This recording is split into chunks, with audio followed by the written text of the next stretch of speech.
Nous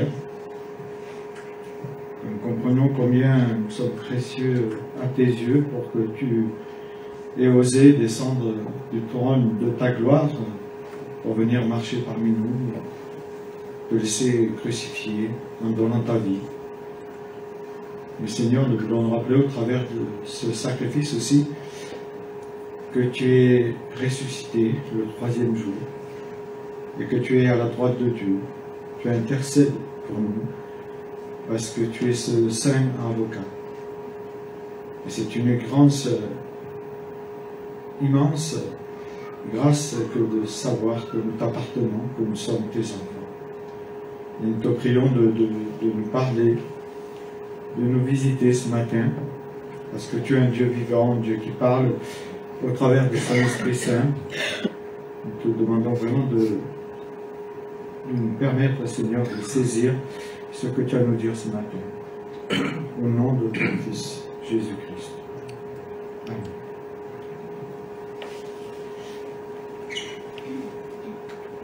Bonjour chacun, chacune. Ce temps de l'Avent est un temps de préparation, comme il a été dit. J'espère que nous nous préparons pour faire des cadeaux à mes enfants, petits-enfants ou arrière-petits-enfants. Mais ça a été aussi souligné, le temps de l'Avent est un temps de préparation à cette naissance qui allait bouleverser l'humanité, qui allait bouleverser les vies et qui bouleverse encore des vies. La venue du Christ, tant attendu et tant annoncé aussi par ses prophètes. Et justement, je vous invite à la première lecture, c'est dans Ésaïe, on sera projeté au chapitre 11, les 10 premiers versets. Il nous est dit, un rameau poussera sur le tronc d'Isaïe, un rejeton naîtra de ses racines, et il portera du fruit. L'Esprit de l'Éternel reposera sur lui, et cet Esprit lui donnera le discernement, la sagesse, le conseil et la force. Il lui fera connaître l'Éternel et s'attacher à lui. Son plaisir sera d'obéir à l'Éternel. Il ne jugera pas d'après des apparences et n'arbitrera pas d'après des oui-dire.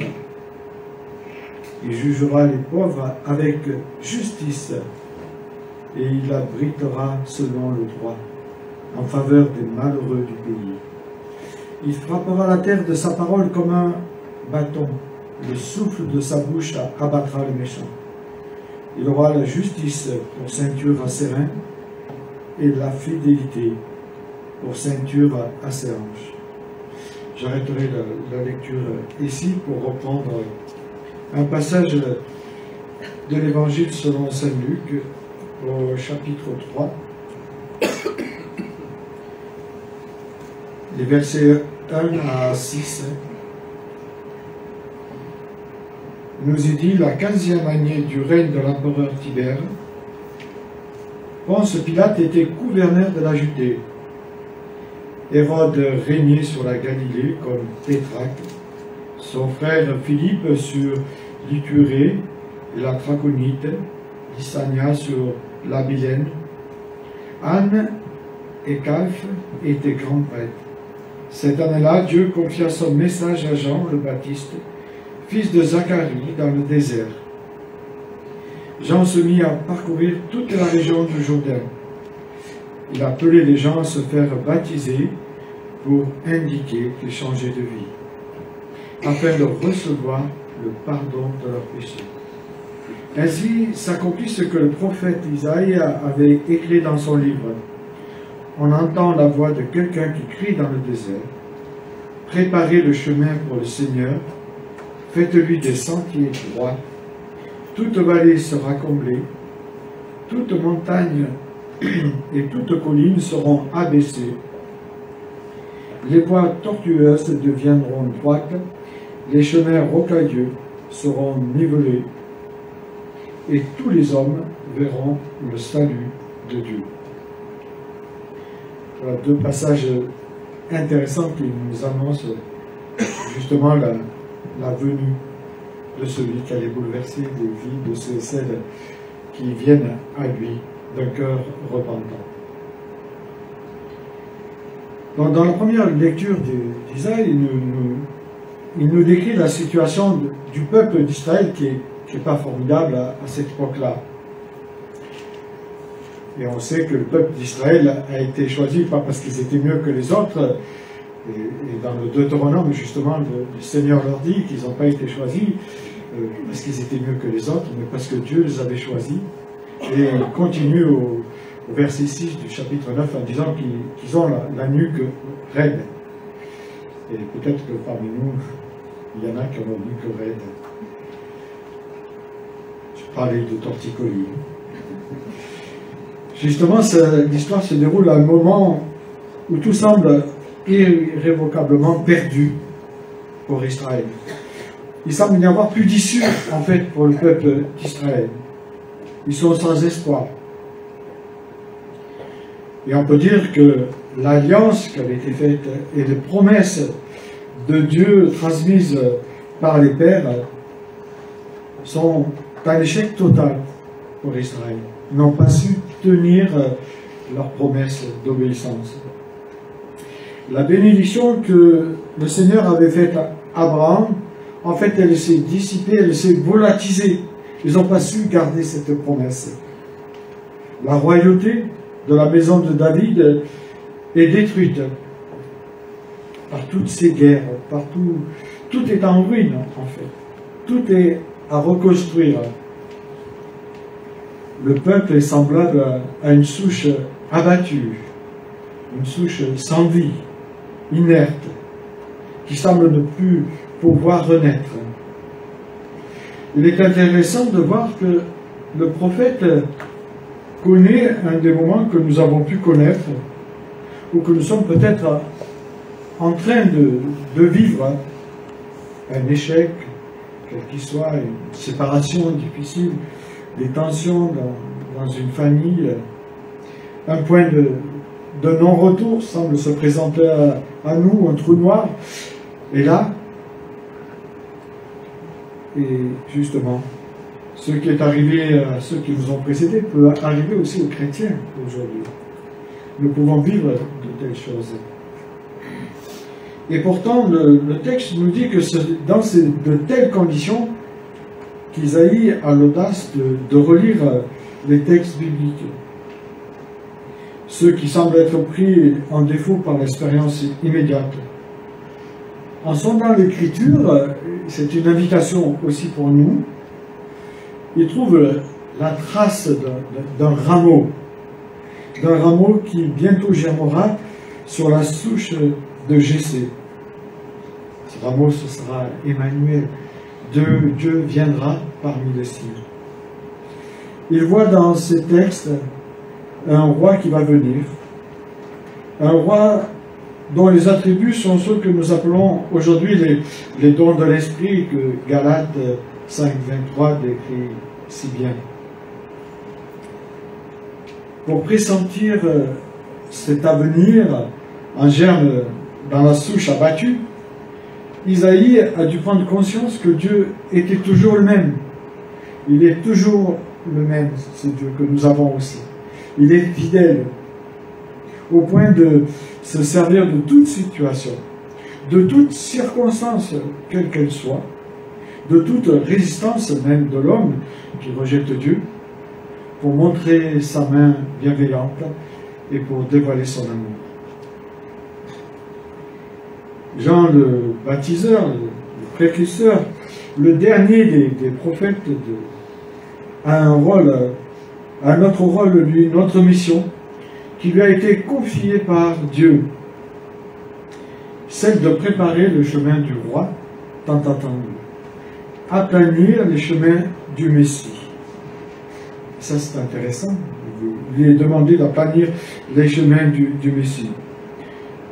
Le texte nous dit de remettre en fait les chemins en bon état.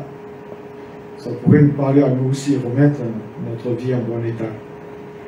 Se recentrer sur le Christ. Cette situation que vit Jean-Baptiste n'est pas simple, et son message est un message décapant, récurrent. Aplanir les chemins pour redonner au peuple d'Israël une espérance nouvelle, une espérance qui ne s'éteindra pas et qui s'éternisera. Réalité précieuse, profonde, liée à cet immense amour du Christ pour ses enfants. Cette espérance qui viendra ne trompera pas, elle ne décevra pas, car elle est née de l'amour profond de Dieu. Cet amour profond que Dieu répand dans les cœurs repentants par son esprit.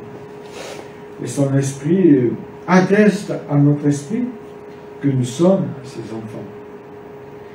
L'apôtre Paul le décrira si bien dans l'épître aux Romains. Mais pour chacun de vous, pour toi, personnellement, quelle résonance ont les mots « attente » ? Quelle résonance ont les mots « espérance » dans ce temps de l'Avent ?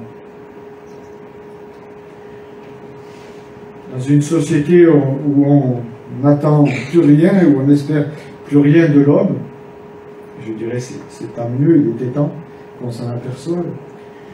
Quel sens ont ces mots pour nous? Ces mots attente, l'attente du Christ, l'espérance du Christ. C'est clair, on le sait, que notre monde n'est plus à mesure d'offrir à l'homme l'espérance qu'il espère, des jours tranquilles. On pensait que le XXIe siècle allait permettre aux pays occidentaux d'être tranquilles. Et voilà que des événements nous bousculent un peu partout et on commence à avoir la chocotte parce qu'on se dit qu'il ne faudrait pas que certains viennent nous envahir, nous aussi.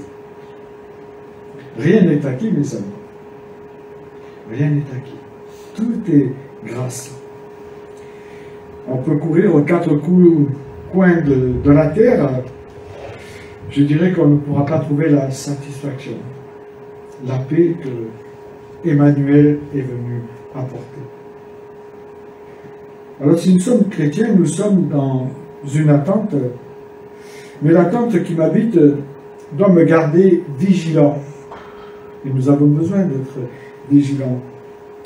Comme des sentinelles, vous savez, Ézéchiel présente le serviteur de Dieu comme une sentinelle. Nous sommes tous, en fait, si nous appartenons au Christ, des sentinelles. Une sentinelle, elle monte la garde avec sérieux. Elle guette, elle scrute l'horizon pour voir s'il n'y a pas des dangers en vue. Une partie essentielle de sa mission consiste à être un fidèle avertisseur, quoi qu'il en coûte.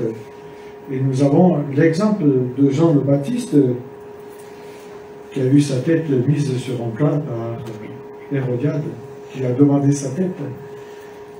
Hérode a été séduit, et parce qu'il a été séduit, il a donné la tête de celui qu'il aimait, malgré que il n'était pas tendre avec lui, Jean le Baptiste. Il lui disait la vérité. Alors le but est de ne pas être trouvé comme les contemporains du temps de Noé. On le sait, ils mangeaient, ils buvaient dans une insouciance complète. Ils se contentaient de profiter de la vie, profiter du lendemain. Dieu ne nous interdit pas de profiter, mais il nous donne un cadre dans ses profits. Ils vivaient comme nous autres aujourd'hui dans un monde d'une grande violence. Et notre monde est rempli de violence. Et cette violence, il nous est dit dans la Genèse qu'elle était insupportable au Seigneur, tant elle était contraire à son projet de vie pour le monde. Cette violence est venue dans notre société de plus en plus pressante parce qu'on a banni Dieu de notre société, on a banni Dieu de nos écoles, on a banni Dieu de toutes nos institutions. Et on récolte ce qu'on a semé. au nom d'une certaine laïcité qui serait plutôt laïcarde. Les gens profitaient au temps de Noé au maximum des ressources du monde, pensant pouvoir abuser sans subir les conséquences. Ils n'étaient pas attentifs aux avertissements de Noé, et Noé, vous savez, il a averti ses contemporains longtemps, pendant de nombreuses années. Il n'exerçait aucune vigilance à l'égard de la création et de sa créature. Pourtant, le monde de Noé avait besoin de paix. Comme notre monde aujourd'hui a besoin de la paix du Christ, a besoin de recevoir Emmanuel pour être en paix.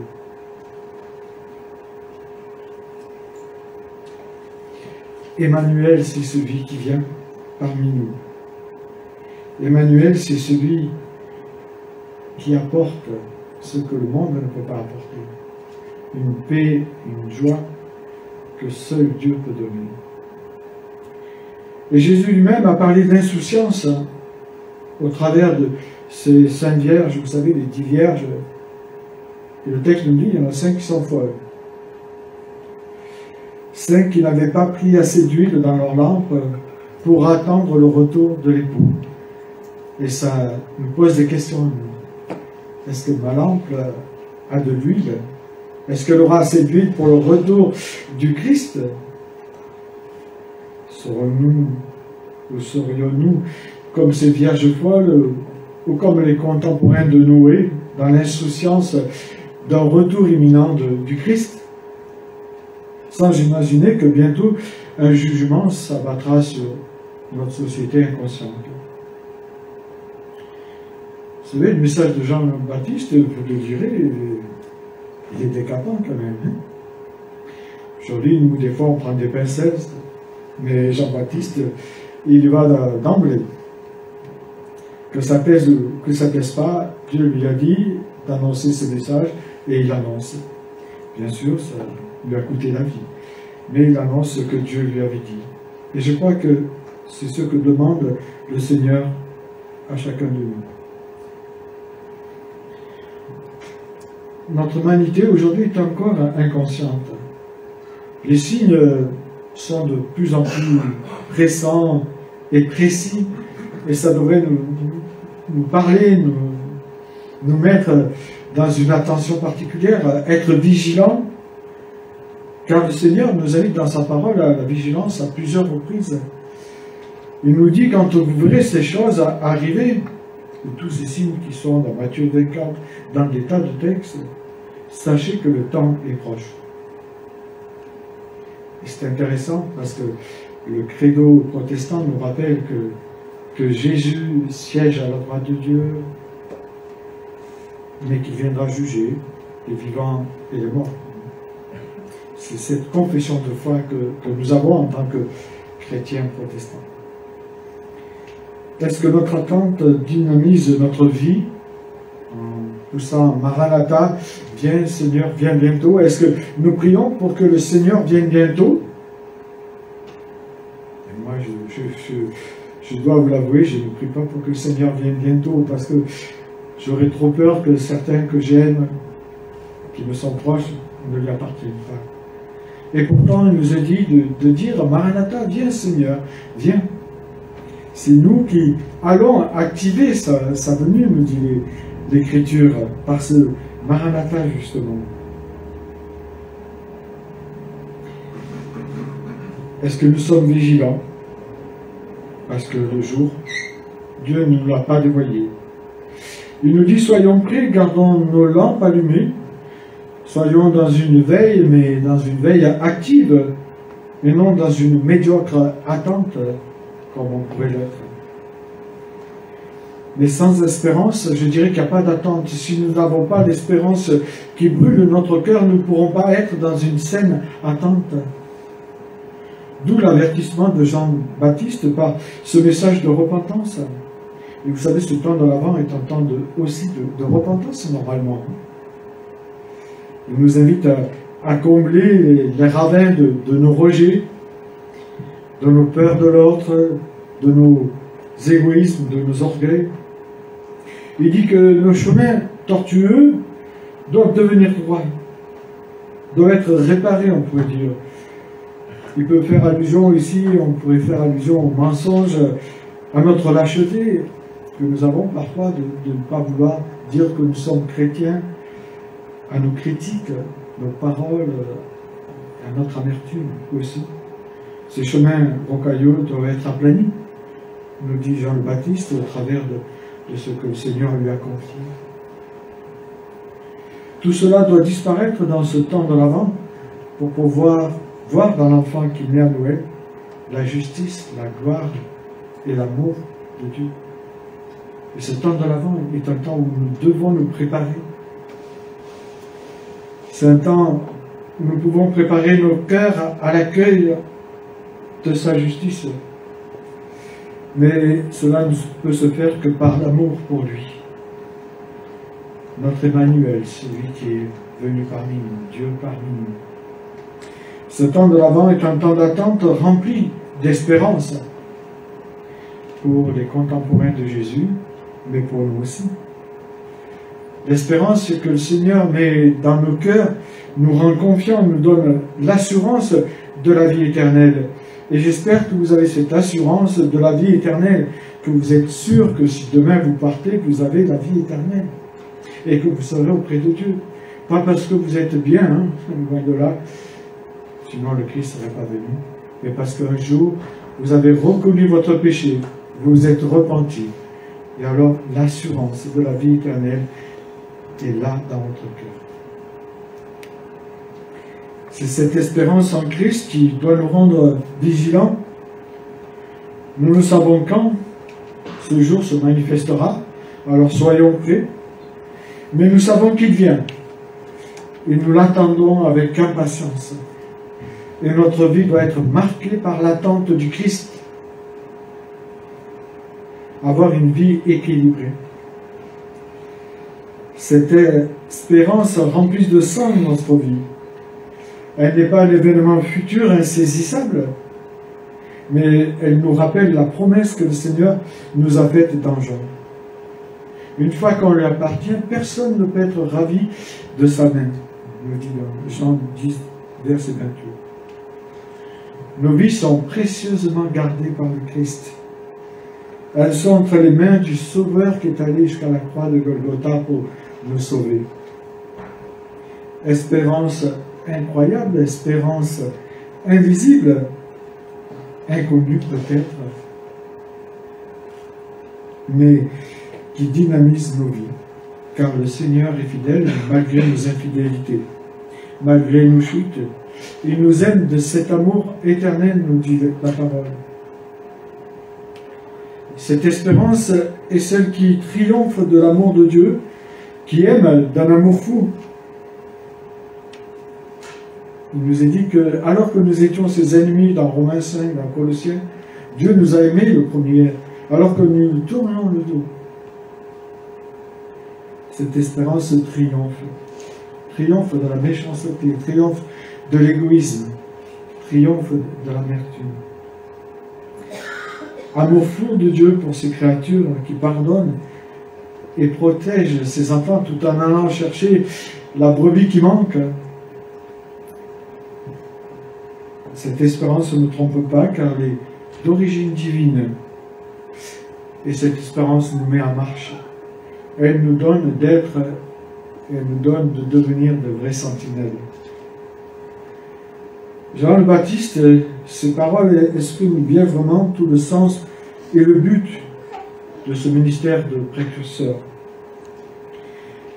C'est le compagnon de route par excellence pour préparer en fait notre cœur à Noël.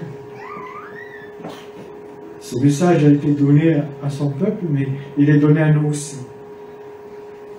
Et ce prophète est là pour nous déranger. Un petit peu, ou radicalement, comme il est dit dans sa parole. Jean ne murmure pas. Jean ne lève pas la voix pour annoncer le message. Il nous est dit qu'il crie dans le désert. Il crie, c'est-à-dire il proclame avec puissance la Seigneurie de Christ. Il proclame avec puissance la venue de celui qui allait changer les vies. en ce deuxième dimanche de l'Avent. Il nous invite chacun de nous de trouver concrètement sa manière à lui d'aplanir les ravins du parcours de nos vies. Il nous invite à déblayer les sols rocailleux sur le chemin de nos vies, que ce soit dans les couples, que ce soit dans les familles. Peut-être qu'il y a des tensions. Il nous invite justement dans ce temps de l'Avent pour pouvoir fêter Noël comme il se doit, de déblayer, d'enlever toutes ces pierres dans l'Église aussi, pour qu'il n'y ait pas de tension, pour qu'on soit dans une unité. Et si nous voulons voir la puissance de Dieu se manifester dans notre Église et au sein de nos familles et au sein de nos vies, alors nous devons enlever les pierres que Dieu nous montrera. Sinon, ce n'est pas possible. Il nous invite à préparer le chemin du Seigneur autour de nous, mais en nous. Je vous invite à prier. Seigneur notre Dieu, merci pour ces paroles qui sont parfois brutales à nos oreilles, mais qui sont authentiques puisqu'elles viennent de toi. Merci de nous rappeler que tu es celui qui veut enlever toute pierre de nos vies pour que nous puissions fêter Noël vraiment dans la paix, dans la joie. Merci de nous rappeler que par ta venue, tu es venu instaurer la paix. Alors ne permets pas, Seigneur, que par nos paroles, par nos regards, par nos attitudes, nous amenions justement la guerre, que ce soit autour de nous ou dans nos familles. Fais de nous des réconciliateurs. Donne-nous cette force, cet amour nécessaire pour annoncer le pardon, pour annoncer la paix que tu veux offrir à tous ceux et celles qui ne te connaissent pas. Oui, remplis-nous de ta présence, Seigneur. Donne-nous de ne pas avoir peur de venir à toi, te confesser tous nos manquements, parce que tu nous dis que tu es fidèle et juste pour pardonner et nous relever, nous justifier. Oui, Seigneur, donne-nous d'enlever toute pierre sur nos sentiers, afin que vraiment tu nous remplisses de cet amour immense que tu as pour chacun de nous. Oui, nous te rendons grâce, Seigneur, pour cette journée que tu nous donnes, et nous te prions de nous aider, de nous interpeller tout au long de la semaine sur ce qui ne va pas dans nos vies, afin que nous soyons prêts pour le jour J. Au nom de Jésus-Christ. Amen.